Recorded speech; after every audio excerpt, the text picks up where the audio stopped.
జై Srikrishna students, welcome back to our channel physics tutor 2363.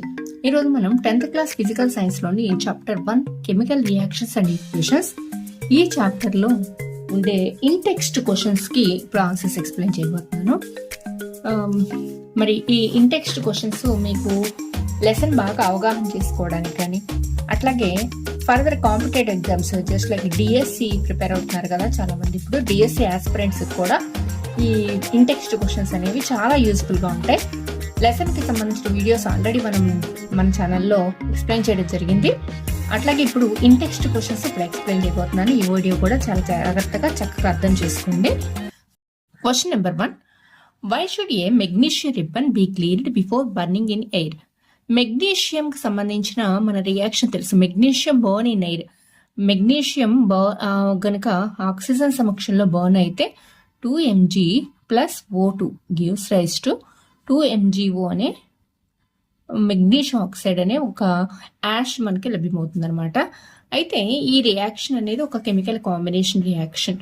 అయితే ఈ చర్య జరపడానికి ముందు మెగ్నీషియం రిబ్బన్ని మనం క్లీన్ చేయాల్సి ఉంటుంది, రబ్ చేయాల్సి ఉంటుంది. ఎందుకు రబ్ చేయాలంటే మెగ్నీషియం అలా గాల్లో ఉంటే గాల్లో ఉన్న ఆక్సిజన్ తో అట్మాస్ఫిరిక్ ఆక్సిజన్ తో చర్య పొంది మెగ్నీషియం ఆక్సైడ్ ని ఏర్పరుస్తుంది అనమాట. సో ఫర్దర్ గా ఇంకా రియాక్షన్ జరపాలి అంటే ఆ మెగ్నీషియం ఆక్సైడ్ అడ్డుగా ఉంటుంది అనమాట. ఆ అడ్డును తొలగించుకోవడం కోసం ఏం చేస్తారంటే ఆ చివరి ఎండ్ ఏదైతే ఉందో దాన్ని రబ్ చేసి క్లీన్ చేస్తే అప్పుడు మనకి మెగ్నీషియం అనేది బయటపడుతుంది. సో మెగ్నీషియం ని మనం బర్న్ చేయడం తేలిక అవుతుంది. సో దీనికి answer ఏంటన్నమాట, magnesium metal react with the atmospheric oxygen and forms magnesium oxide. So it is necessary to clean the ribbon to remove the layer of MgO. Further reaction జరగాలంటే ఇక్కడ ఉండే MgO layer ని remove చేయాల్సి ఉంటుంది. అందువల్లనే దాన్ని అక్కడ మనం ఆ ఎడ్జ్ ని ఆ కొన ఏదైతే ఉంటుందో దాన్ని క్లీన్ చేస్తాం. Write the balanced equation for the following chemical reactions.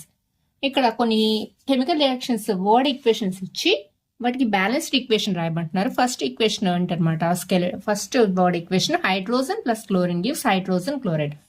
Hydrogen plus H2 plus Cl2 gives 2HCl. ఇదే దీనికి answer. H2 plus Cl2 gives 2HCl. This is the balanced equation. Next word equation వచ్చేసి barium chloride plus aluminium sulphate gives barium sulphate plus aluminium chloride. దీనికి balanced equation వచ్చి ఈ ఇచ్చిన equation కి ఇది word equation అనమాట. ఈ వర్డ్ ఈక్వేషన్ బ్యాలెన్స్ ఈక్వేషన్ వచ్చేసి barium chloride plus aluminium sulphate. వీటి యొక్క ఫార్ములాలు రాద్దాం. 3BaCl2 plus aluminium sulphate formula Al2SO4 thrice gives 3BaSO4 barium sulfate 3BaSO4 plus 2AlCl3 aluminum chloride 2AlCl3. This is the balanced equation. Next question sodium plus water gives sodium hydroxide plus hydrogen. దీనికి balanced equation 2Na plus 2H2O gives 2NaOH sodium hydroxide 2NaOH plus H2. This is the balanced equation for the given word. మీకు write a balanced chemical equation with state symbols for the following reactions. అంటే balanced equation రాయడంతో పాటు వాటి యొక్క symbols కూడా, వాటి యొక్క state symbols కూడా రాయమంటున్నారు. ఇక్కడ బ్యాలెన్స్డ్ ఈక్వేషన్ కి మనకి ఒక స్టేట్మెంట్ ఇచ్చారు కానీ వర్డ్ ఈక్వేషన్ కూడా ఇవ్వలేదు కాబట్టి ముందు వర్డ్ ఈక్వేషన్ ప్రిపేర్ చేసుకుందాం. Solution of barium chloride and sodium sulphate in water react to give barium chloride and sodium sulphate. Barium chloride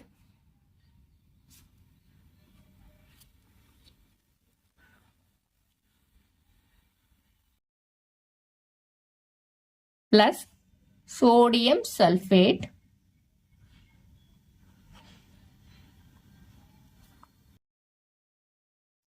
use barium sulfate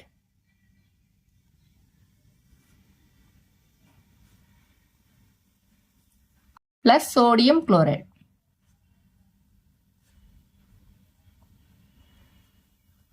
This is the word equation for the given statement. Barium chloride plus sodium sulfate gives barium sulfate plus sodium chloride. అయితే దీనికి ఇది ఒక double displacement reaction కాబట్టి దీనికి balanced equation రాద్దాం. Barium chloride PaCl2 plus Na2SO4. Sodium sulfate అంటే Na2SO4 gives BaSO4 barium sulfate plus sodium chloride, that is 2NaCl. Sodium chloride. వీటి యొక్క స్టేట్స్ రాద్దాము. ఇది aqueous సొల్యూషన్. సోడియం సల్ఫేట్ కూడా వాటర్ లో కలుపుతారు కాబట్టి aqueous సొల్యూషన్. బేరియం సల్ఫేట్ ఒక ప్రెసిపిటేట్ కాబట్టి సాలిడ్. 2NaCl అనేది కూడా aqueous సొల్యూషన్. ఇట్లా స్టేట్స్ ని మనం సింబల్ చేయటం అన్నమాట. ఇక్కడ AQ S అంటే సాలిడ్, AQ అంటే aqueous solution.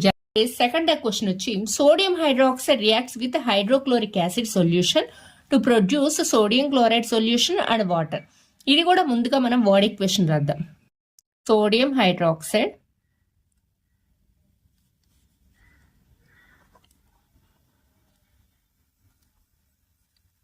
Plus hydrochloric acid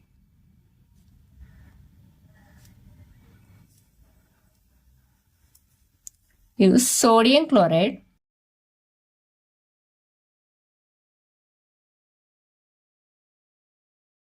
plus water.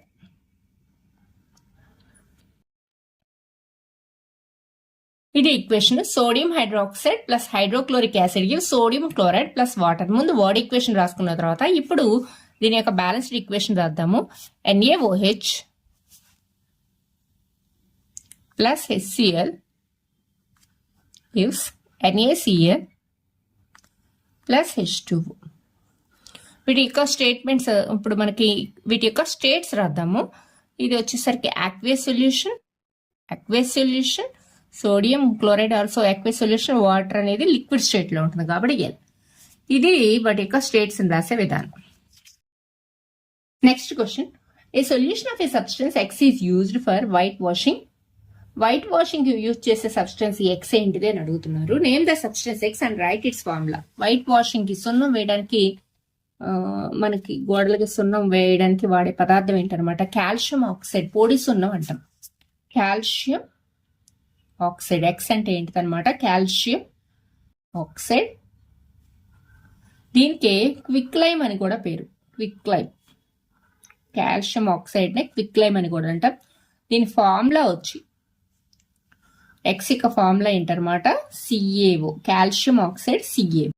Right the reaction of the substance X named in the 1 above with water. అంటే ఈ ఒకటిలో ఏ సబ్స్టెన్స్ అయితే ఉందో దాన్ని వాటర్ తో కలిపితే జరిగే రియాక్షన్ కి ఈక్వేషన్ రాయమంటున్నారు. కాల్షియం ఆక్సైడ్ వాటర్ లో డిజాల్వ్ చేస్తే కాల్షియం హైడ్రాక్సైడ్ ఫామ్ అవుతుంది. So CaO plus H2O gives CaOH twice. Slaked lime అంటాం దీన్ని. ఇది calcium oxide, this is calcium hydroxide.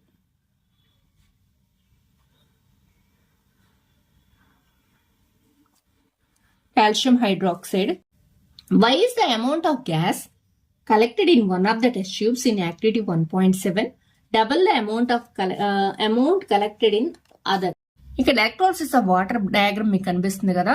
దీంట్లో ప్లాస్టిక్ మగ్, దీనిలో వాటర్ తీసుకోవడం జరిగింది. అలాగే ఇవి గ్రాఫైట్ రాడ్స్. ఒక గ్రాఫైట్ రాడ్ ని బ్యాటరీ యొక్క ప్లస్ కి కనెక్ట్ చేస్తారు, దాన్ని యానోడ్ అంటాం. అలాగే మరొక గ్రాఫైట్ రాడ్ ని బ్యాటరీ యొక్క మైనస్ కి కనెక్ట్ చేస్తారు, దాన్ని క్యాథోడ్ అంటాం. ఇలా బ్యాటరీ ద్వారా విద్యుత్ పంపితే కనుక ఈ వాటర్ లో ఉండే H2O ఉండే హైడ్రోజన్ ఆక్సిజన్ గ్యాసెస్ లిబరేట్ అవుతాయి. యానోడ్ దగ్గర ఆక్సిజన్, క్యాథోడ్ దగ్గర హైడ్రోజన్ లిబరేట్ అవుతాయి. అయితే ఇక్కడ కలెక్ట్ అయిన గ్యాస్ చూస్తే కనుక హైడ్రోజన్ యొక్క అమౌంట్ ఎక్కువగాను, వాటర్ యొక్క అమౌంట్ తక్కువగాను కనిపిస్తుంది. ఎందువల్ల ఇలా అంటే H2O అనేది డిసోసియేట్ అయినప్పుడు, H2O డిసోసియేట్ అయినప్పుడు 2 molecules of hydrogen 1 molecule of oxygen బయటికి రిలీజ్ అవుతాయి. కాబట్టి లిబరేట్ అయిన గ్యాస్ లో హైడ్రోజన్ ఎక్కువ ఉంటుంది అనమాట. 2 మాలిక్యూల్స్, ఇది 1 మాలిక్యూల్, 2:1 రేషియోలో లిబరేట్ అవుతాయి. సో అందువల్ల హైడ్రోజన్ యొక్క అమౌంట్ ఎక్కువగా కనిపిస్తుంది ఇక్కడ మనకి ఆక్సిజన్ తో పోలిస్తే. సో డబల్ ద అమౌంట్ ఉన్న గ్యాస్ ఏదనమాట, హైడ్రోజన్.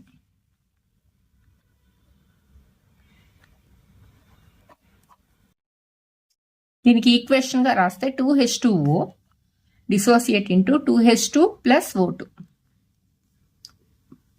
ఎలక్ట్రిసిటీ పంపడం ద్వారా 2H2 plus O2. Next question, why does the colour of copper sulphate solution change when an iron nail is dipped in it?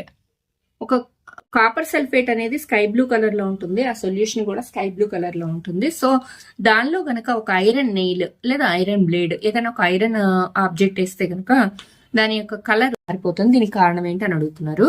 ఇది ఒక కెమికల్ డిస్ప్లేస్మెంట్ రియాక్షన్. దీనికి equation వచ్చి CuSO4 plus Fe gives us to FeSO4 plus Cu. ఇక్కడ copper కంటే iron అనేది more reactive metal. So ఒక more reactive metal దీంతో చెరి పొందినప్పుడు కాపర్ ని డిస్ప్లేస్ చేసి ఈ సల్ఫేట్ తో ఐరన్ చెరి పొంది FeSO4 ని ఫామ్ చేస్తుంది అనమాట. సో ఇదేమో కాపర్ సల్ఫేట్, ఇది వచ్చేసరికి ఫెర్రస్ సల్ఫేట్.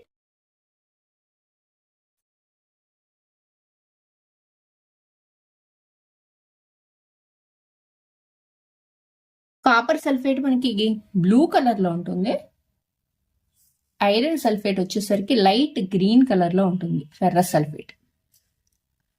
సో కాపర్ మాత్రం బయటికి విడిపోతుంది. దీనికి కారణం ఏంటనమాట, because iron is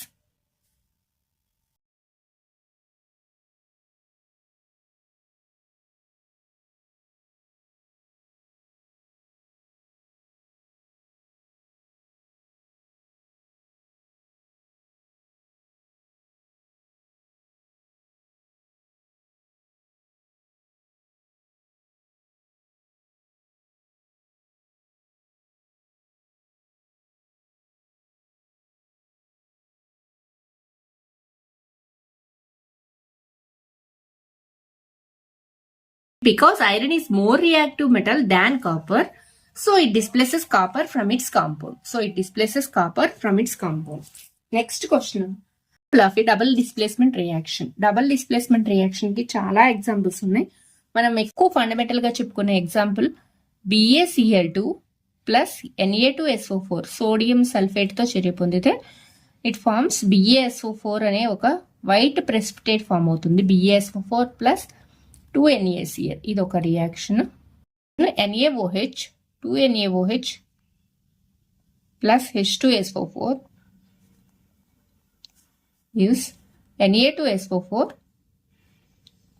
sodium sulfate plus 2H2 ఇది ఒక reaction. NaCl plus AgNO3 gives AgCl plus NaNO3 ఇది ఒక రియాక్షన్. ఇవన్నీ కూడా డబుల్ డిస్ప్లేస్మెంట్ రియాక్షన్ కి కొన్ని examples. Question, identify the substance that are oxidised and the substances that are reduced in the following reaction. Oxidation reduction గురించి already మనం వీడియోలో చెప్పడం జరిగింది. ఏదైనా ఒక పదార్థానికి ఆక్సిజన్ కలపడాన్ని ఆక్సిడేషన్ అంటారు. అలాగే ఒక పదార్థానికి హైడ్రోజన్ కలపడానికి శేఖరణం అంటే రిడక్షన్ అంటాం అనమాట. 4Na plus O2 gives 2Na2O. ఇక్కడ సోడియం కి ఆక్సిజన్ ని కలిపాము కాబట్టి ఇది ఆక్సిడైజ్ అయింది, Na2O సోడియం ఆక్సైడ్ గా మారింది. So Na is oxidised, sodium is oxidised.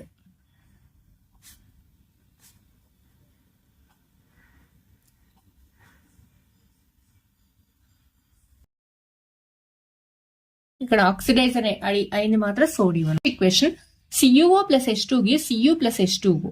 ఇక్కడ CuO క్యూప్రిక్ ఆక్సైడ్ కాస్త Cu గా మారింది, అంటే ఆక్సిజన్ కోల్పోయింది. ఆక్సిజన్ కోల్పోయింది కాబట్టి CuO is reduced because CuO becomes Cu కాబట్టి. అలాగే H2 becomes H2O. H2 అనేది H2O గా మారింది, ఆక్సిజన్ పొంది H2O గా మారింది. So H2 is oxidized.